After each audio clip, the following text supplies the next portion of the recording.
Hello friends, welcome to our channel physics math. तो इस lecture में पढ़ेंगे एड्स। तो स्टार्ट करते हैं। एड्स क्या है? Acquired amino deficiency syndrome. तो एड्स का फुल फॉर्म क्या है? इसको बोलते हैं क्या? एक्वायर्ड, मतलब इस ऐसा डिसीज जो आप इसको एक्वायर्ड किए हो ड्यूरिंग लाइफ टाइम। ठीक है, ड्यूरिंग लाइफ टाइम इसको आप ऐसा डिसीज जिसको आप एक्वायर्ड किए हो, एक्वायर्ड अमीनो डिफिशियंसी, मतलब आपका इसमें क्या होगा, इस डिसऑर्डर में आपका जो इम्यून सिस्टम है ये सप्रेस होगा। ठीक है, ऐसा डिसऑर्डर जो क्या करते हैं, आपके इम्यून सिस्टम को सप्रेस कर देता है। तो एक्वायर्ड अमीनो डिफिशियंसी सिंड्रोम का मतलब क्या होता है? Group of symptom. ठीक है, सिंड्रोम का मतलब होता है ग्रुप ऑफ सिम्टम जो आपको होगा अगर आपको एड्स होगा तो। ठीक है, मतलब ग्रुप ऑफ डिसऑर्डर आपको होंगे, उसी को बोलते हैं सिंड्रोम। तो एड्स का मतलब क्या है? एक्वायर्ड अमीनो डिफिशियंसी सिंड्रोम, मतलब ऐसा डिसऑर्डर जो आप इसको एक्वायर्ड किए ड्यूरिंग लाइफ टाइम। ठीक है, और इसमें क्या होगा, ये सिंड्रोम का मतलब है इसमें आपको, मतलब जो आपका जो इम्यून सिस्टम है सप्रेस रहेगा, आपका जो इम्यून सिस्टम है सप्रेस रहेगा। और सिंड्रोम का मतलब क्या है? ग्रुप ऑफ डिसऑर्डर, मतलब ग्रुप ऑफ आपके क्या होगा, ग्रुप ऑफ आपका ऑर्गन सिस्टम अफेक्टेड होंगे। ठीक है, तो आपके ग्रुप ऑफ जो ऑर्गन सिस्टम इसमें अफेक्टेड होते हैं, इसी को बोलते हैं सिंड्रोम। तो ads acquired amino deficiency syndrome first reported कब हुआ? एड्स जो है फर्स्ट रिपोर्टेड हुआ था इन 1981। तो एड का जो एड्स थे फर्स्ट रिपोर्टेड कब हुआ था? First reported in 1981।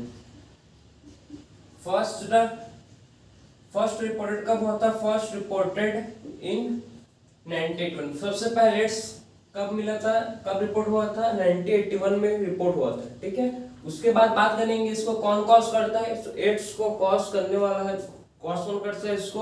HIV, human immuno deficiency virus.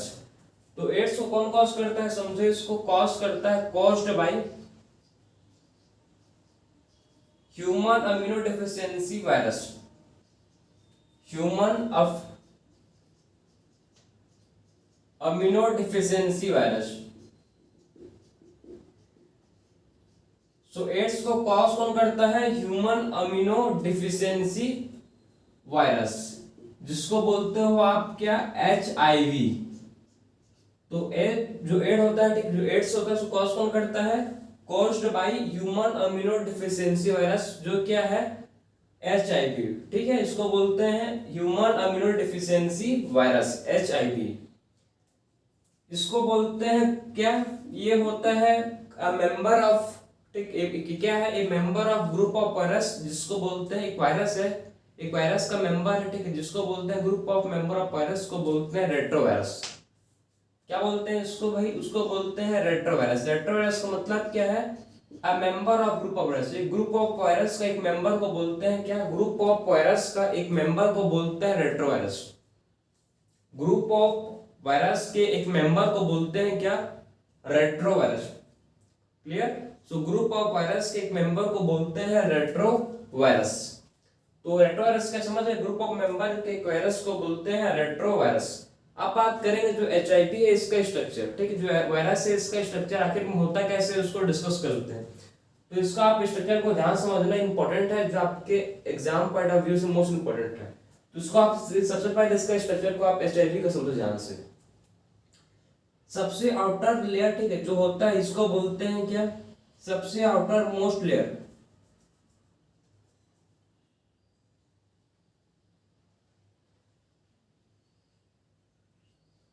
सबसे जो आउटर मोस्ट लेयर जो होता है ठीक, इसमें स्पेसिस होते हैं। देखो, ये जो वायरस सबसे आउटर मोस्ट लेयर होता है, ठीक, इसको क्या बोलते हैं? सबसे आउटर मोस्ट लेयर को बोलते हैं लिपिड इनवलप। एक इसका लेयर है, ये है लिपिड इनवलप। ठीक है, तो सबसे आउटर मोस्ट लेयर को बोलते हैं लिपिड इनवलप। इसके अंदर, ठीक, इसमें क्या होता है? देखो, जो लिपिड इनवलप है इसके सरफेस में होते हैं क्या? स्पेसिस। इसमें प्रोटीन के स्पेसिस होता है। ठीक, इसमें क्या होता है? जो प्रोटीन है इसके स्पेसिस होते हैं, जिसमें रिसेप्टर्स होता है। जिसमें क्या होता है? जिसमें रिसेप्टर्स होता है किसका? ग्लाइकोप्रोटीन का। ठीक, इसमें क्या होता है? रिसेप्टर होता है किसके? ग्लाइकोप्रोटीन के। इसमें रिसेप्टर होता है प्रेजेंट।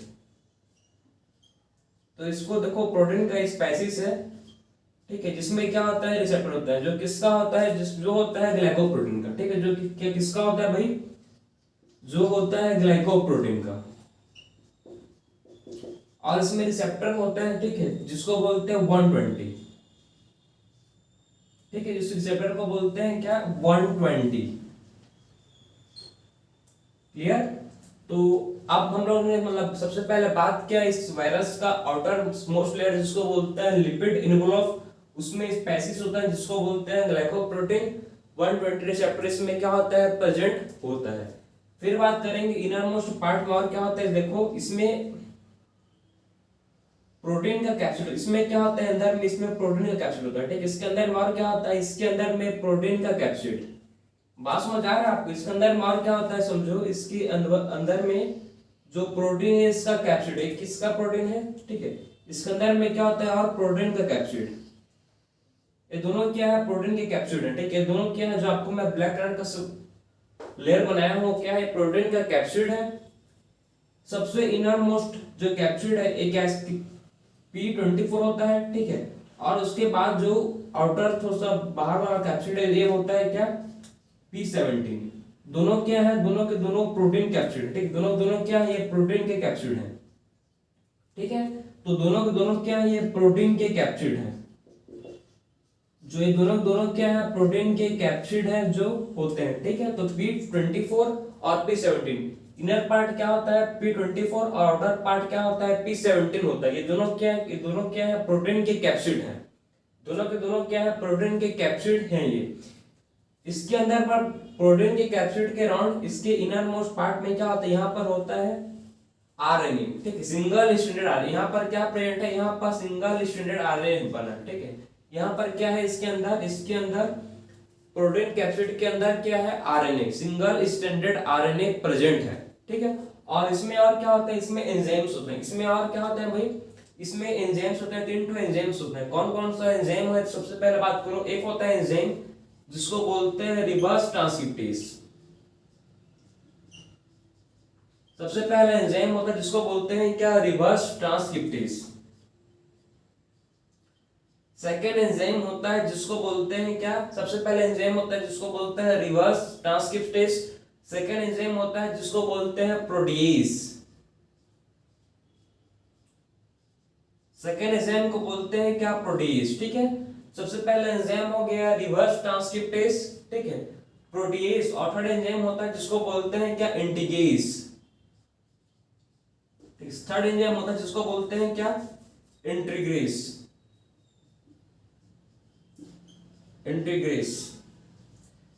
तो इसमें क्या होता है, इसके मतलब इसके स्ट्रक्चर में होता है 3 एंजाइम। इसके अंदर क्या होता है, 3 एंजाइम होता है। कौन कौन समझ गए, इसके अंदर क्या होता है, 3 एंजाइम होता है। कौन कौन सा, सबसे पहला एंजाइम होता है इंटीग्रेज, ठीक है। इंटीग्रेज का मेन फंक्शन समझो आप, ये क्या करता है, इंटीग्रेज जो क्या करता है, ये आरएनए को बाइंड, ठीक है, जो आरएनए है इसको ह्यूमन के जीनोम के साथ बाइंड करने में हेल्प करता है, ठीक है। रिवर्स ट्रांसक्रिप्टेज क्या करता है भाई, जो आरएनए उसे क्या बनाता है, डीएनए बनाता है, ठीक है। तो रिवर्स ट्रांसक्रिप्टेज क्या करता है, डीएनए से, ठीक है, जो आरएनए उससे क्या बनाता है, डीएनए बनाता है, ठीक है। रिवर्स ट्रांसक्रिप्टेज आरएनए से डीएनए बनाएगा, उसके बाद उसको इंटीग्रेट क्या करेगा, ह्यूमन के जीनोम के साथ इंटीग्रेट करेगा।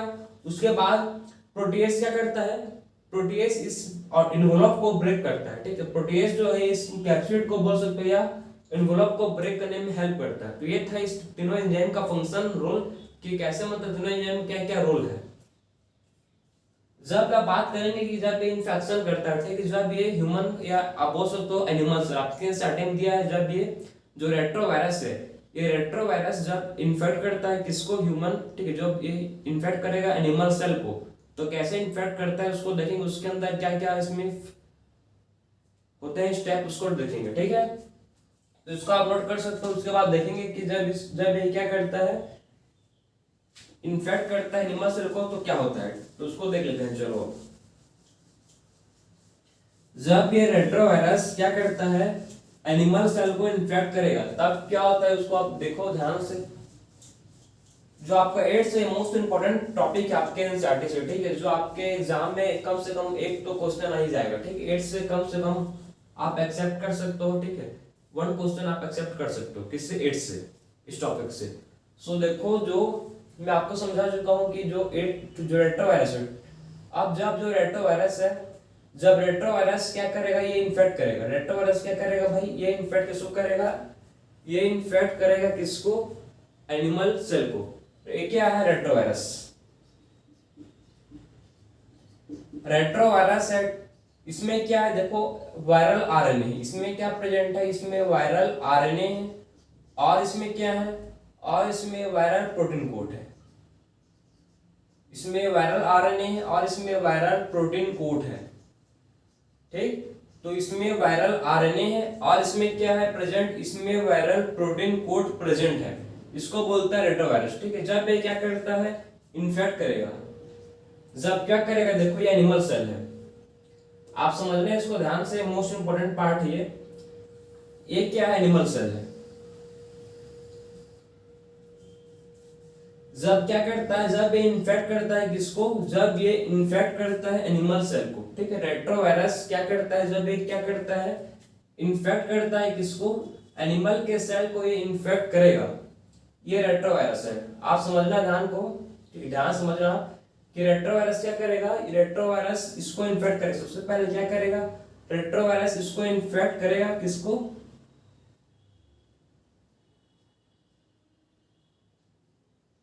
एनिमल सेल को सबसे पहले क्या करेगा, इन्फेक्ट करेगा। इसके अंदर क्या है भाई, इसके अंदर है वायरल आरएनए, ठीक है, वायरल आरएनए इसके अंदर प्रेजेंट है। तो सबसे पहले इसका जो सरफेस पर क्या प्रेजेंट है, इस वायरस के सरफेस पर है एंटीजन रिसेप्टर है, ठीक। इसके अराउंड क्या है, इसका एक ग्लाइकोप्रोटीन का रिसेप्टर है, ठीक है, जिसको बोलते हैं क्या 120, ठीक है। और जो सेल है, सेल के अराउंड भी रिसेप्टर होता है, ठीक है, इसके अराउंड भी क्या होता है, रिसेप्टर होता है, जिसको बोलते हैं क्या, इसके अराउंड भी रिसेप्टर होता है जिसको बोलते हैं CD4, ठीक है। इसके अराउंड भी क्या होता है, सेल के अराउंड भी रिसेप्टर होता है जिसको बोलते हैं CD4। जब समझो आप, ठीक है, ग्लाइकोप्रोटीन 120 और CD4 का इंटरेक्शन होगा, जब क्या होगा, ग्लाइकोप्रोटीन और CD4 का, ग्लाइकोप्रोटीन और CD4 का जब इंटरेक्शन होगा, तभी जो इसका जीनोम है, ठीक, वायरल आरएनए वो एंटर करेगा किस पर, एनिमल सेल पर। जब ये दोनों, ठीक है, दोनों रिसेप्टर क्या होगा, दोनों रिसेप्टर का क्या होगा, इंटरेक्शन होगा। जब क्या होगा, दोनों रिसेप्टर का सबसे पहले दोनों रिसेप्टर का इंटरेक्शन होगा, तभी क्या होगा, जो वायरल आरएनए वो एंटर करेगा किस पर, एनिमल सेल पर। जब दोनों रिसेप्टर का सबसे पहले क्या होना चाहिए, सबसे पहले इनका इंटरेक्शन होना चाहिए, सबसे पहले इनका क्या होना चाहिए, सबसे पहले इनका इंटरेक्शन होगा, तभी जो वायरल, जब भी जो वायरल आरएनए वो एंटर करेगा कहां पर, वो एंटर करेगा किस पर, एनिमल सेल पर क्या करेगा, एंटर करेगा। लेकिन सबसे पहले क्या होना चाहिए, दोनों का इंटरेक्शन होना चाहिए, ठीक है। इंटरेक्शन होने के बाद जो वायरल आरएनए है, वायरल आरएनए एंटर कर चुका है भाई, ठीक है। अब क्या कर चुका है, जो वायरल आरएनए है वो सेल के अंदर एंटर कर चुका है, एक क्या है आरएनए, ठीक है। अब आरएनए से क्या बनेगा, आपको पता है, आरएनए से बनता है डीएनए। इसके बाद क्या बनेगा, जो आरएनए है इससे बनेगा डीएनए। तो आरएनए से उसके बाद क्या बनेगा, आरएनए से बनेगा डीएनए। इसको कौन बनाएगा, आरएनए से डीएनए, रिवर्स ट्रांसक्रिप्टेज, ठीक है। कौन बनाएगा इसको, रिवर्स ट्रांसक्रिप्टेज। रिवर्स ट्रांसक्रिप्टेज से हेल्प से, ठीक, एंजाइम है जिसको बोलते हैं क्या, अभी मैं आपको समझा चुका हूं पहले कि रिवर्स ट्रांसक्रिप्टेज क्या करता है, ये आरएनए से क्या बनाता है, आरएनए से डीएनए बनाता है, ठीक है। जब आरएनए से डीएनए बनता है, ठीक, इसी को बोलते हैं, एंजाइम को बोलते हैं रिवर्स ट्रांसक्रिप्टेज। तो आरएनए से क्या बनेगा, आरएनए से बनेगा डीएनए, तो इस एंजाइम जिसको बोलते हैं रिवर्स ट्रांसक्रिप्टेज। डीएनए बनने के बाद, ठीक है, जो डीएनए बना है, अब डीएनए कहां एंटर करेगा, जो डीएनए है एंटर करेगा होस्ट के जीनोम में, ये होस्ट का जीनोम है, ठीक। इसके अंदर क्या करेगा, जो ये क्या है, होस्ट का जीनोम, मतलब ये है होस्ट का जीनोम। अब इसके अंदर क्या करेगा, जो डीएनए है, ठीक है, जो डीएनए है वो क्या करेगा, एंटर करेगा। अब जो डीएनए है ये क्या करेगा, होस्ट के अंदर एंटर करेगा। कौन से एंजाइम के हेल्प से, मदद से करेगा, इंटीग्रेज। कौन से एंजाइम के हेल्प से करेगा एंटर, ये भाई होस्ट के जीनोम में, जिस एंजाइम को बोलते हैं इंटीग्रेज, ठीक है, इंटीग्रेज। तो इंटीग्रेज एंजाइम के हेल्प के मदद से क्या करेगा, जो डीएनए है वो एंटर करेगा किस पर, होस्ट के जीनोम पर एंटर करेगा, ठीक है। अब इंटीग्रेज एंजाइम के हेल्प से क्या करेगा, जो डीएनए है ये क्या करेगा, होस्ट के जीनोम में एंटर करेगा। होस्ट के जीनोम में एंटर करने के बाद होस्ट क्या करेगा, वो मल्टीप्लाई होगा, ठीक है, अपना जीनोम को इंटीग्रेट मल्टीप्लाई होगा और न्यू वायरस, ठीक है, उसके बाद क्या बन जाएगा, एक न्यू वायरस बन जाएगा, ठीक है, एक न्यू वायरस बन जाएगा, जिसके बाद क्या होगा, बहुत सारे वायरस बनेंगे, बहुत सारे क्या बनेंगे, इसके बाद वायरस बनेंगे, ठीक है, बहुत सारे न्यू क्या बनेंगे, यहाँ बहुत सारे यहाँ पर न्यू वायरस बनेंगे, ठीक है, तो बहुत सारे क्या बन जाएंगे, वायरस बन जाएंगे। क्लियर हो गया आपको। तो ऐसे मतलब जो एड्स होता है, तो एड्स में आप समझ रहे कैसे, मतलब जो रेट्रोवायरस है, ठीक है, रेट्रोवायरस कैसे इन्फेक्ट करता है, बात समझे आपको कि जो रेट्रोवायरस है कैसे जो एनिमल सेल कैसे इन्फेक्ट है, कैसे उसके अंदर मल्टीप्लाई करता है, उसके बाद इससे बाहर कैसे निकलता है, प्रोटीएज, ठीक है, प्रोटीएज एंजाइम के हेल्प से क्या कर होता है, फिर प्रोटीएज एंजाइम के हेल्प से एनवेलप को ब्रेक करेगा और जो न्यू वायरस है इससे बाहर निकलेंगे, और फिर से क्या करेगा, फिर से जो अनइन्फेक्टेड जो अनइन्फेक्टेड सेल है उसको फिर से क्या करते, फिर से क्या करेगा, उसको इन्फेक्ट करेगा, वही काम है इसका, ठीक है। उसीलिए मतलब जब किसी को भी एड्स होता है, ठीक है, तो क्या होता है, मतलब उसको छोटे से छोटे बीमारी बोल सकते हो आप, जैसे कि डायरिया, फीवर, ठीक है, उसको क्या होंगे, उसमें वेट लॉस, मतलब ये उसको मतलब डिसीज कॉज करेगा आसानी से उसको डिसीज, क्योंकि क्या होता है इसमें आपका इम्यून सिस्टम सप्रेस रहता है। एड्स में आपका क्या होता है, आपका जो इम्यून सिस्टम है वो आपको सप्रेस रहता है, ठीक, आपका इम्यून सिस्टम इसमें क्या रहता है, सप्रेस, उसीलिए आपको छोटे से छोटे बीमारी आपको कॉज कर सकता है, आपके लिए सीरियस हो सकते हैं, ठीक है। तो ऐसे मतलब होता है जो रेट्रोवायरस है, कैसे आप समझ गए कि कैसे ये इन्फेक्ट करता है किसी भी होस्ट को, ठीक, किसी को होस्ट को मतलब आप बहुत ह्यूमन को भी ऐसे ही इन्फेक्ट करेगा। क्लियर है आपको। तो आपको समझ आ गया होगा कि एड्स कैसे इन्फेक्ट करता है, ठीक है, और न्यू वायरसेस न्यू प्रोजेनी कैसे फॉर्म करता है। ये कौन सा सेल है, इसको बोलते हैं मैक्रोफाजेस, ठीक है, कौन सा है, मैक्रोफाजेस, ठीक है, कौन सा सेल है भाई, मैक्रोफाजेस है। मैक्रोफाजेस इसीलिए बोलते हैं क्या, इसीलिए इसको बोलते हैं एचआईवी फैक्ट्री, ठीक है, मैक्रोफाजेस को क्या बोलते हैं, इसीलिए इसको बोलते हैं एचआईवी फैक्ट्री, मैक्रोफेजेस, ठीक है, मैक्रोफाजेस बोलते हैं। क्लियर आप हो गया आपको। अब बात करेंगे, देखो कि जो प्रोजेनी वायरस होंगे, जो इसके क्या है, प्रोजेनी वायरस है, ठीक, एक इसको अटैक करेंगे, ये हेल्पर सेल को अटैक करेंगे। जो प्रोजेनी वायरस है आप समझो, प्रोजेनी वायरस क्या करेंगे भाई, जो प्रोजेनी वायरस है, प्रोजेनी वायरस क्या करता है, ये प्रोजेनी वायरस अटैक करता है किसको, ये अटैक करते हैं हेल्पर टी हेल्पर सेल को। बात समझे आप, जो प्रोजेनी वायरस है क्या करता है, प्रोजेनी वायरस अटैक करता है किसको, टी हेल्पर सेल को। प्रोजेनी वायरस क्या करता है, टी हेल्पर सेल को अटैक करता है, ठीक है। जब टी हेल्पर सेल को अटैक करेगा तो इससे क्या होगा, टी हेल्पर सेल का नंबर डिक्रीज होगा। बात समझे आपको, अगर आप प्रोजेनी वायरस है वो अटैक करते हैं, किसको अटैक करेगा, टी हेल्पर सेल को। अगर टी हेल्पर, ठीक है, टी हेल्पर सेल को अटैक करेगा तो इसका जो नंबर है वो डिक्रीज होगा। और आपको पता हुआ कि टी हेल्पर सेल क्या कर हम लोग बॉडी को पूरा कंट्रोल करते हैं, वही मेन सेल है, ठीक है। टी हेल्पर सेल क्या कर जो पूरे इम्यून सिस्टम को कंट्रोल करते हैं, ठीक है। तो अगर टी हेल्पर सेल ही कम होंगे तो कौन कंट्रोल करेगा, इसीलिए हम लोग को क्या होता है, इसमें इम्यून सिस्टम हम लोग का कमजोर पड़ जाता है, ठीक है। तो अगर प्रोजेनी वायरस अटैक करेगा टी हेल्पर सेल को तो इससे क्या होगा भाई, इससे जो हम लोग का टी हेल्पर सेल का नंबर डिक्रीज होगा, ठीक है। इससे क्या होगा, टी हेल्पर सेल का नंबर डिक्रीज होगा। नॉर्मल देखो, नॉर्मल ह्यूमन में टी हेल्पर सेल का नंबर कितना होगा, ठीक है। तो नॉर्मल आप बात कर सकते हैं नॉर्मल, ठीक है, नॉर्मल ह्यूमन में आप बात कर सकते हो कि टी, ठीक है, टी हेल्पर सेल का नंबर कितना होता है। तो नॉर्मल ह्यूमन सेल में, ठीक है, नॉर्मल ह्यूमन टी हेल्पर, ठीक है, T helper normal human T helper cell में किसका नंबर कितना होता है, 1200, ठीक है, 1200 मिलीमीटर क्यूब। तो आप समझ गए कि टी हेल्पर सेल का जो नंबर है नॉर्मल ह्यूमन में कितना होता है, 1200 मिलीमीटर क्यूब, ठीक है। और आपको मतलब अगर एचआईवी इन्फेक्शन हुआ है तो एचआईवी इन्फेक्शन में इसका नंबर कितना होता है भाई, अगर आप एचआईवी इन्फेक्शन है तो उसमें लेस देन 200 होता है, इसमें कितना होता है, लेस देन 200 होता है, ठीक है। अगर एचआईवी इन्फेक्शन है तो उसमें नंबर कितना होगा, लेस देन 200 होगा। अगर नॉर्मल है तो 1200 से ज्यादा, ठीक है। अगर एचआईवी इन्फेक्शन है तो लेस देन कितना होगा, लेस देन 200 होगा, ठीक है। 200 से भी कम होगा इसका नंबर। क्लियर हो गया आपको। तो ये था आपका कि कैसे मतलब जो एड्स है कैसे आपको कॉज होता है। तो इसमें मतलब जो एड्स कॉज होगा तो आपके एनिमल सेल में कैसे डिवाइड करेगा, उसका नंबर कितना होता है, ठीक है। प्रोजेनी वायरस अटैक करेगा हेल्पर सेल को, टी हेल्पर सेल को, तो आपका नंबर डिक्रीज होगा। Normal human T helper number कितना होता है 1200, और एचआईवी इन्फेक्शन होगा तो लेस देन 200 हो जाएगा। आप 1200 से समझ रहे हो कितना 200 कितना अंतर है। तो ये थे इसके कुछ पॉइंट्स फीचर्स जो आपको समझने हैं आपको, ठीक है। इसका डायग्नोस्टिक अब बात करेंगे नेक्स्ट इसको कि इसका डायग्नोस्टिक टेस्ट क्या है, ठीक है। हम लोग इसको क्या, किसी को भी एड्स हुआ है तो आपको मतलब सबसे पहले इसका सिम्टम्स आपको दिखेगा, फीवर होगा, ठीक है, नॉर्मल आपको पेन होगा, लेकिन एक मेन इसका डायग्नोस्टिक टेस्ट जिसको बोलते हैं एलाइजा, ठीक है। तो इसका मेन डायग्नोस्टिक टेस्ट क्या है, ELISA.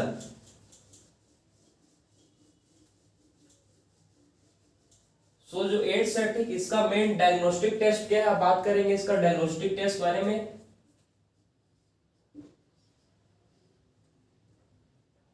Diagnostic test,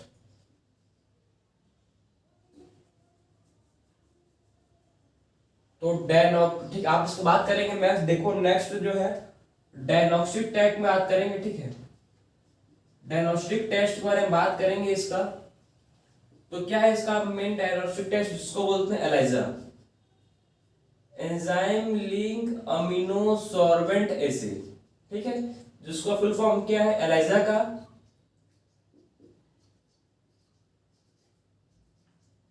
enzyme linked immuno sorbent acid.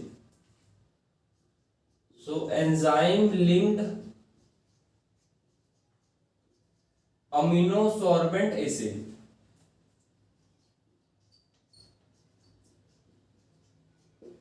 तो ये इसका क्या है फुल फॉर्म है, ठीक। तो आपका मतलब समझ आया होगा एड्स का डायग्नोस्टिक टेस्ट क्या है, एलाइजा। एलाइजा क्या है, enzyme linked immuno sorbent acid, enzyme linked immuno sorbent acid इसका फुल फॉर्म है किसका, एलाइजा का। इसका आप समझ रहे डायग्नोस्टिक टेस्ट एलाइजा, इसका फुल फॉर्म क्या है, enzyme linked immuno sorbent acid, ठीक है। अगर आपको मतलब किसी को भी एड्स होता है सबसे पहले टेस्ट क्या करता है एलाइजा, इसके बाद क्या करता है कन्फर्मेशन टेस्ट, इसके बाद क्या होता है एलाइजा। अगर एलाइजा में टेस्ट करने के बाद पॉजिटिव है तो इसके बाद क्या करते हैं कन्फर्मेशन टेस्ट, इसके बाद क्या होता है भाई, इसके बाद होता है इसके बाद क्या होता है कन्फर्मेशन टेस्ट, कन्फर्मेशन टेस्ट, ठीक है। कंफर्म करने के लिए एक और टेस्ट करते हैं जिसको बोलते हैं कन्फर्मेशन टेस्ट, जिसमें क्या करते हैं, जिसमें वेस्टर्न ब्लॉटिंग करता है, ठीक है, वेस्टर्न ब्लॉटिंग करता है, ठीक, जिसमें क्या करते हैं वेस्टर्न ब्लॉटिंग। तो वेस्टर्न ब्लॉटिंग से कंफर्म हो जाता है कि किसी भी पर्सन को एचआईवी है या नहीं है, ठीक, एड्स, ठीक, किसी भी पर्सन को एड्स है या नहीं, किससे कंफर्म हो जाता है कन्फर्मेशन टेस्ट। कन्फर्मेशन टेस्ट का नाम क्या है, वेस्टर्न ब्लॉटिंग। वेस्टर्न ब्लॉटिंग ठीक से पता चल जाता है किसी पर्सन को एड्स है कि नहीं है, ठीक है। तो कन्फर्मेशन टेस्ट किस करते हैं, वेस्टर्न ब्लॉटिंग, ठीक, क्या बोलते हैं उसको कन्फर्मेशन टेस्ट करने के लिए, जिसको बोलते हैं वेस्टर्न ब्लॉटिंग, ठीक है। अब बात करेंगे हम लोग इसका कि कैसे इसका ट्रांसफ्यूजन होता है, ठीक है, कैसे मतलब इसका जो डिसीज है उसका कैसे ट्रांसफ्यूजन होता है। तो अब बात करें इसका ट्रांसफ्यूजन कैसे आखिर में कैसे फैलता है, तो कैसे इसका ट्रांसफ्यूजन होता है इसके बारे में बात करेंगे, ठीक है। तो ट्रांसफ्यूजन ऑकर बाय किससे ट्रांसफ्यूजन होता है भाई, देखो आप इसको जो एड्स है इसका ट्रांसफ्यूजन कैसे होता है इसको आप ध्यान से समझना कि आखिर में जो एड्स है इसका ट्रांसफ्यूजन कैसे होता है, ठीक है। तो सबसे पहले ट्रांसफ्यूजन किससे होता है भाई, सेक्सुअल कांटेक्ट, ठीक है, sexual contact with infected person. अगर आप सेक्सुअल कांटेक्ट में हो किसके साथ, इन्फेक्टेड पर्सन के साथ, तो आपको क्या होगा एड्स होगा। तो sexual contact with infected person, ठीक है, sexual contact with infected person से क्या होता है आपको एड्स हो सकता है, इन्फेक्टेड पर्सन। जो एड्स है ये मतलब आप टच से नहीं फैलेगा, ठीक है, टच से उससे नहीं फैलता, लेकिन किससे फैलेगा, अगर आप सेक्सुअल कांटेक्ट हो किसके साथ, इन्फेक्टेड पर्सन साथ, ठीक। अब अगर आप सेक्सुअल कांटेक्ट हो किसके साथ, हो सेक्सुअल कांटेक्ट इन्फेक्टेड पर्सन के साथ हो तो उससे आपको क्या फैलेगा, आपको उससे एड्स होगा, ठीक है। उसके बाद नेक्स्ट क्या है, देखो नेक्स्ट जो है transfusion of blood and continuity, ठीक, किससे फैलेगा और भाई, transfusion of contaminated blood and but product से, ठीक है। ट्रांसफ्यूजन ऑफ कंटेमिनेटेड ब्लड फैल सकता है, ठीक। ट्रांसफ्यूजन किसी ना कंटेमिनेटेड, ठीक है, किससे फैल सकता है समझो आप, ट्रांसफ्यूजन हो सकता है किससे, ऑफ कंटेमिनेटेड, ठीक है, कंटेमिनेटेड ब्लड से फैल सकता है। So transfusion of contaminated blood and blood product से आपको फैल सकता है।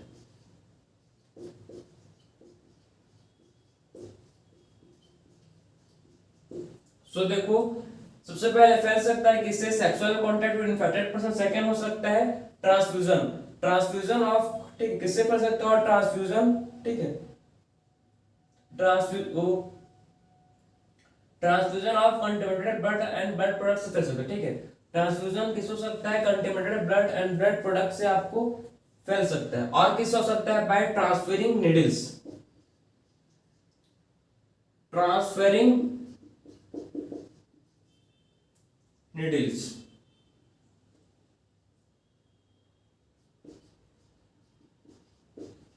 Of infected person. अगर आपको मतलब इन्फेक्टेड पर्सन का नीडल्स आप में ट्रांसमिट हुआ है, ठीक है, तो इससे भी क्या हो सकता है, फैल सकता है एड्स।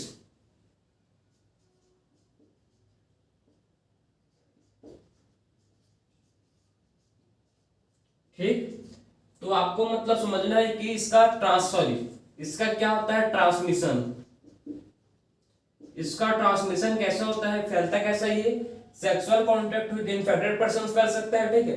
ट्रांसफ्यूजन, ठीक है, ट्रांसफ्यूजन किससे हो सकता है, कंटेमिनेटेड, अगर ट्रांसफ्यूजन हो रहा है किसका, कंटेमिनेटेड ब्लड का और उसके ब्लड प्रोडक्ट का, तो इससे भी आपको हो सकता है ट्रांसफरिंग नीडल, ठीक है, transferring needles of infected person, ठीक है।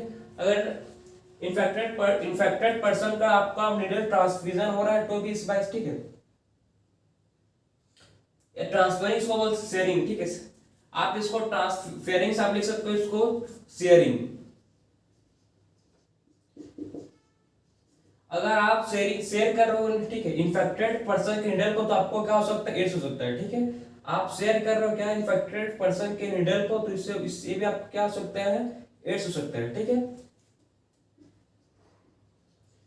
From infected mother to child, ठीक है, फ्रॉम इन्फेक्टेड मदर से किसमें हो सकता है, इन्फेक्टेड मदर से चाइल्ड में हो सकता है थ्रू प्लेसेंटा। तो फ्रॉम इन्फेक्टेड